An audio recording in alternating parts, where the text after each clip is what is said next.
तो फाइनली जिसका डर था वही हुआ।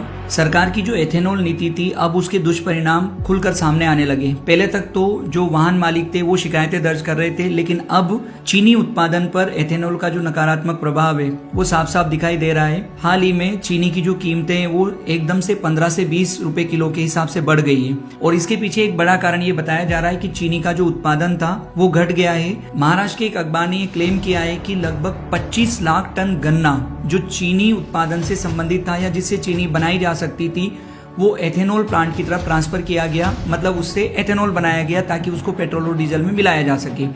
अब जब चीनी की कीमतें बहुत तेजी से बढ़ने लगी तो सरकार ने एक दिन पहले ये निर्णय लिया कि 10 लाख टन चीनी शुल्क मुक्त आयात की जाएगी, मतलब उस पर किसी प्रकार का कोई टैरिफ या टैक्स नहीं लगाया जाएगा। तो देखो, जिस समय ये एथेनॉल ब्लेंडिंग की पॉलिसी लाई गई थी तब क्या कहा जा रहा था कि इसके माध्यम से हम जो इंपोर्ट बिल है वो हम कम करेंगे और भारत की जो विदेशी मुद्रा है वो बचेगी।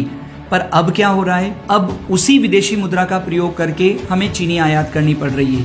तो एथेनॉल का नुकसान हुआ, आपकी जो चीनी उत्पादन की क्षमता थी वो प्रभावित हो गई और जिस विदेशी मुद्रा को बचाने की आप बात कर रहे थे अब वो चीनी के आयात करने में वो विदेशी मुद्रा भी आपको खर्च करनी पड़ेगी। तो कुल मिलाकर बात यह है कि गोल गोल घुमाने से कुछ होने वाला नहीं है। तरीके से रिव्यू करो और समय रहते इस पॉलिसी में कुछ बदलाव करो, नहीं तो आगे चावल पर और मक्का की जो कीमतें वो बढ़ेगी और वो शायद फिर संभालना मुश्किल हो जाएगा।